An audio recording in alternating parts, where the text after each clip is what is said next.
The situation that continues to really unfold and has had some rapid changes over the last couple of days in the Wasatch County area. The Yellow Lake fire, which sparked a little while ago now, has garnered quite the response from firefighters, really from all over the region here as we work our way towards the tail end of the traditional fire season.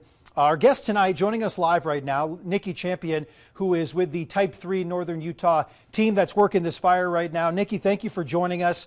Just first and foremost, what sort of activity did you see on the fire today? Yeah, so today the fire is at about 10% containment. Currently, the acreage is around 19,000 acres. That's going to be confirmed overnight with some infrared. Crews continue to work on fire operations on all sides of the fire. On the west side, they're conducting some fire perimeter. On the eastern side, the fire remains high on the ridge, so they're doing structure protection in the North Fork and the West Fork. And on the southern edge, the fire remains active, so they're working on getting into areas like Heart Lake and things that have spotted over the ridge. Today, we also were able to use air crew to support retardant drops and water drops. So, Nikki, it's the tail end of kind of that traditional fire season here where resources are thin. A lot of those hotshot crews have either ended for the season. So are you able to get the resources you need to work this fire as effective as possible? Yeah, so we've had crews on the ground since day one, and we've been effectively bringing in crews as the situation needs. So currently we've got 533 personnel on scene, and we're switching from a Type 3 fire to a Type 2 crew where we're bringing in a larger incident crew starting on Wednesday as well. So we're able to stay ahead of it and use the proper resources. So investigators determined really pretty early on, rather quickly, this was a human-caused wildfire. Can you elaborate more on perhaps what caused this fire? Are you able to shed some light on that? With how busy the fire's been and the fire activity, they haven't been able to thoroughly investigate it, but that investigation's still ongoing. That will be a goal once fire activity decreases, and property and evacuations will be the #1 focus. So I always follow the proper information channels when you put out your sort of morning and evening updates on a lot of what's going on here, particularly with the Yellow Lake fire. Very thorough, I might add. When you've made some of the comments here to people asking questions, I read one of the comments that said something that you're trying to prevent the spread of misinformation out there. Are you able to share kind of what you're seeing, maybe some of the rumors, and anything you'd like to clarify for folks? Yeah, we know that there's just a lot going on. This is a large fire and things have changed a lot over the last week. People are hearing a lot, groups are being evacuated, users are being evacuated, people might be in the backcountry when they're being evacuated. So they might hear something that could be untrue. They might feel a sense of urgency or feel something that they want to do, like evacuate their own property and spread that along as truth. We just want to make sure that people can get the proper information. Those who need to be evacuated get that appropriately, and those who don't aren't having a sense of fear or leaving their homes if not necessary. So that's a big one. We always have a phone line that people can call if they have any direct questions. Go straight to one of the public information officers. They can talk to us directly. So I know you alluded to it a little bit, and it's obviously been shared in a lot of the updates here, whether it's the wind or the difficult terrain. Can you share what's really challenging about this specific firefight for crews that are working this primarily on the ground? I think you mentioned it earlier. This is a late season fire with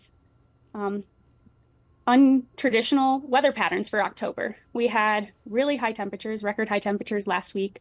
We've had a red flag warning for many of the days of the fire, low relative humidity. All of those factors, and then the challenging and complex terrain create a hard fire to fight, leading to like some complex fire activity. That's going to lead to a long duration fire, no matter where it was and no matter what time of the year it was. I think there's a reason to feel genuinely and genuinely concerned if you live in the path of one of these things. And people who live in these areas closest to that fire right now, what should they be looking for in terms of fire activity to see if they maybe need to go? I know you have some evacuations that have been in place already, and then you have some folks that are in that ready status, so be packed up and ready to go. But what would be sort of a shift of things for making sure people are safe and they've got that time to get out? Yeah, so if you're in one of the ready status areas, making sure that you've got a bag packed and that you are truly ready to go kind of at a moment's notice. Signing up for the emergency correspondence with your local county as well is a great step so that you're actually notified before the first responders need to show up at your doorstep.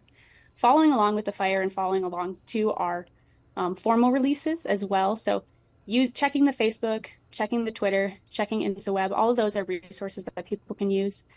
And then if you are in this area, you can always focus on things like defensible space. So if you're in a zone, making sure that you don't have trees touching your property, you don't have a lot on your roofs, you don't have dead and down around your home, so that you make that job easier for firefighters if you do have to evacuate.